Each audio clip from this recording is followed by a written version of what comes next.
Academic discussion now about education. Mr. Yang will stay with you. Here in Houston, the school district is facing yet another year of spending cuts. Like schools across the country, the system faces many challenges. One of them, thousands of students are leaving traditional public schools and going to charter schools. You're the most vocal proponent on this stage for charter schools. You have said that Democrats who want to limit them are, quote, just jumping into bed with teachers' unions and doing kids a disservice. Why isn't taxpayer money better spent on fixing traditional public schools? Let me be clear, I am pro-good school. I've got a kid, one of my little boys just started public school last week, and I was not there because I was running for president. So we need to pay teachers more because the data clearly shows that a good teacher is worth his or her weight in gold. We need to lighten up the emphasis on standardized tests, which do not measure anything fundamental about our character or human worth. But here's the big one. The data clearly shows that 65 to 70% of our students' outcomes are determined outside of the school. We're talking about time spent at home with the parents, words read to them when they're young, stress levels in the house, income, type of neighborhood. We're putting money into schools, and educators know this. We're saying you're 100% responsible for educating our kids, but you can only control 30%. They all know this. The answer is to put money directly into the families and neighborhoods to give our kids a chance to learn and our teachers a chance to teach.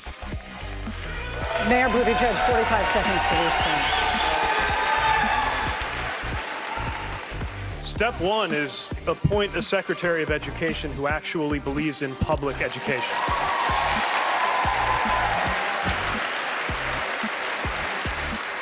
I believe in public education.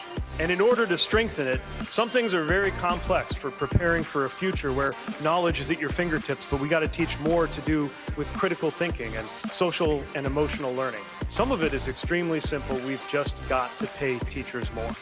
And we've got to lift up the teaching profession. I always think of a story from South Bend of friends who hosted exchange students from Japan. They had a student one year who wanted to be a teacher, and they kept in touch with her when she went back to Japan and to college.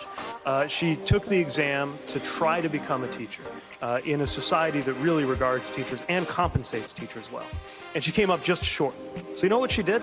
Since she was academically good but couldn't quite make the cut to be a teacher, she had a fallback plan. She became a doctor.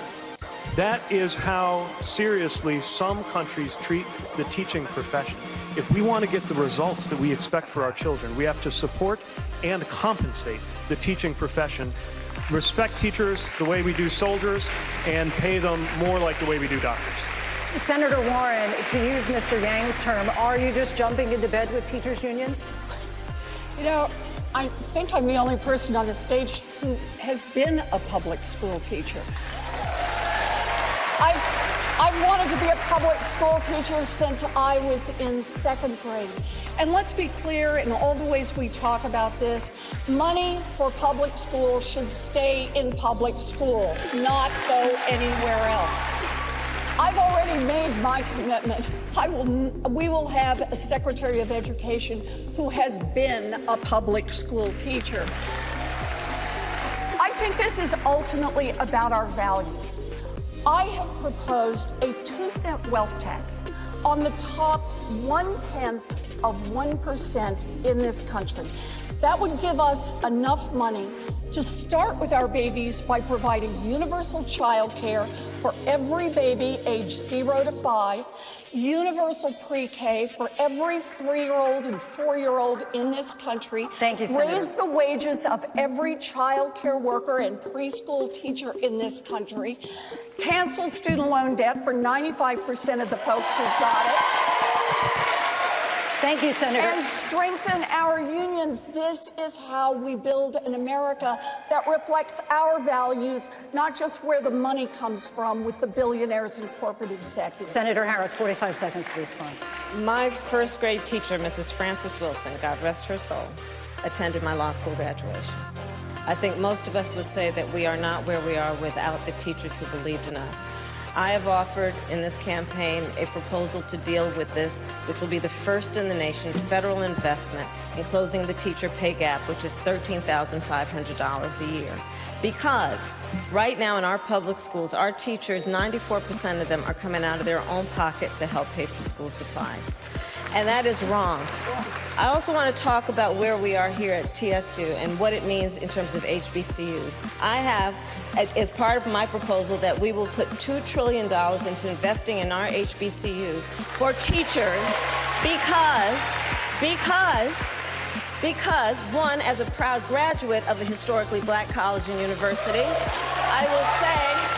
I will say that it is our HBCUs that disproportionately produce teachers and those who serve in these many professions. But also, Thank you, Senator. But this is a critical point. If a black child has a black teacher before the end of 3rd grade, they are 13% more likely to go to college. If that child has had 2 black teachers before the end of 3rd grade, they are 32% more likely to go to college. So when we talk about investing in our public education system, it is at the source of so much. When we fix it, that will fix so many other things. We must invest in the potential of our children. Senator Sanders. And I strongly believe you can judge a society based on how it treats its children, and we are failing on this issue.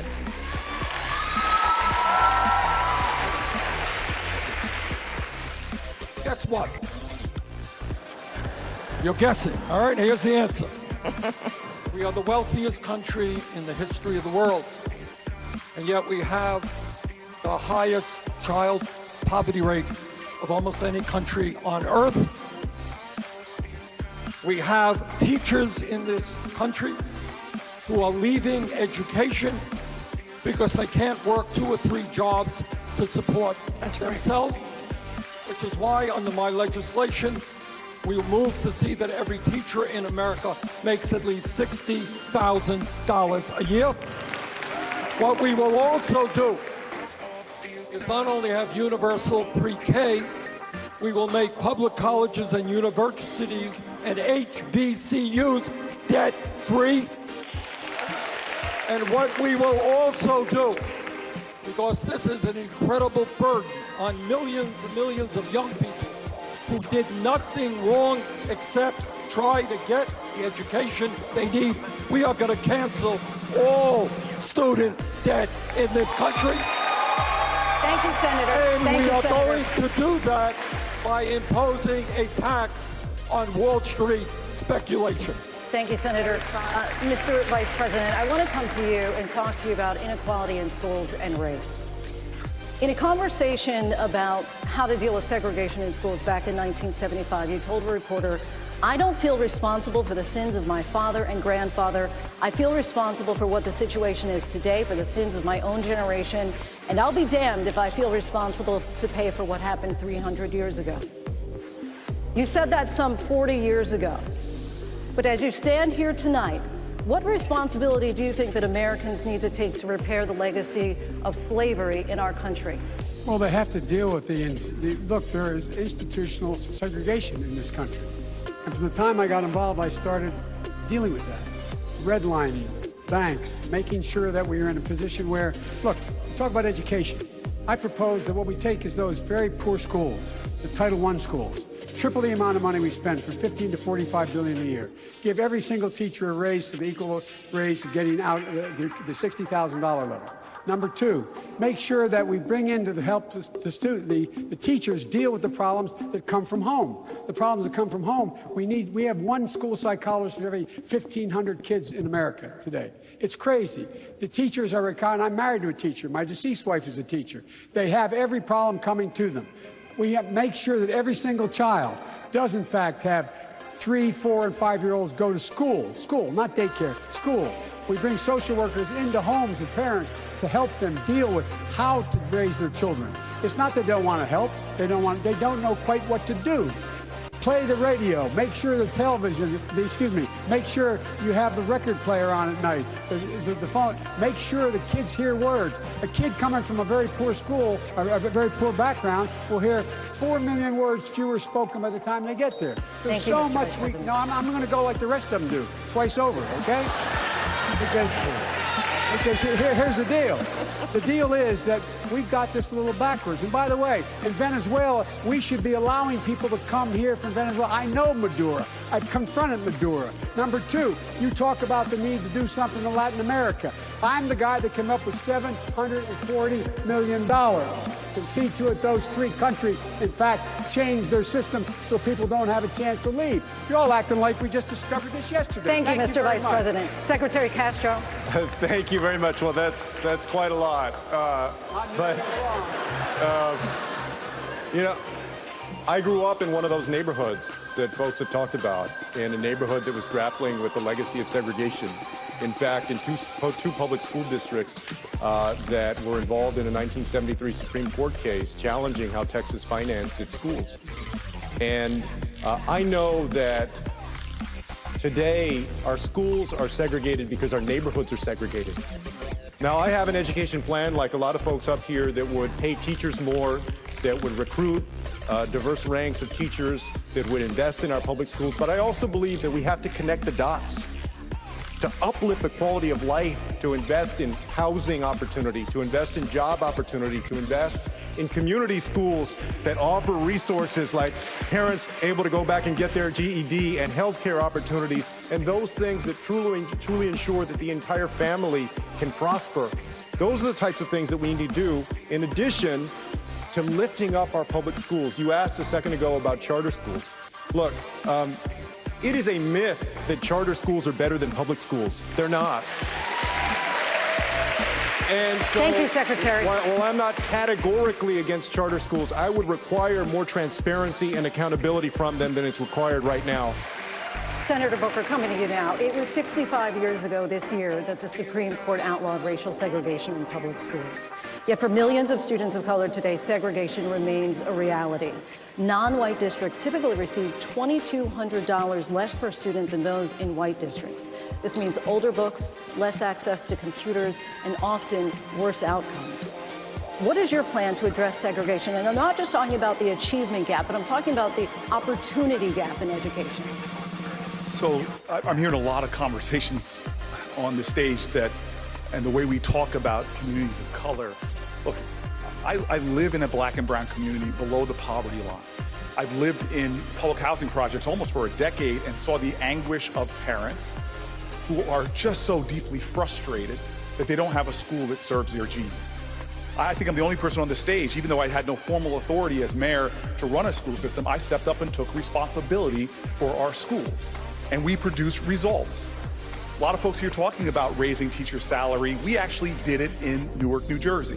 And we didn't stop there. We closed poor performing charter schools, but dagnabbit, we expanded high performing charter schools. We were a city that said we need to find local solutions that work for our community. The results speak for themselves. We're now the #1 city in America for beat the odds schools, from high poverty to high performance. Strategies like investing in our children work. And I'll tell you this, I am tired of us thinking about these problems isolated, disconnected from other issues. That's why my friend Secretary Castro is 100% right. We are in the reality we are right now because, Vice President, of overtly racist policies, not 400 years ago, just in my lifetime, that we're redlining communities, disinvesting in communities. And more than just that, my kids are not only struggling with racial segregation in housing and the challenges of underfunded schools, but they're also struggling with environmental injustice. If you've talked to someone who's a parent of a child who's had permanent brain damage because of lead, you'll know this is a national problem because there's over 3,000 jurisdictions in America where children have more than twice the blood lead levels of Flint, Michigan. Thank you. And so if I'm President of the United States, it is a holistic solution to education, from raising teacher salary, fully funded special education, but combating the issues of poverty, combating the issues of racial segregation, combating the issues of a criminal justice system that takes parents away from their kids, and dealing with environmental justice as a major pillar of any climate policy.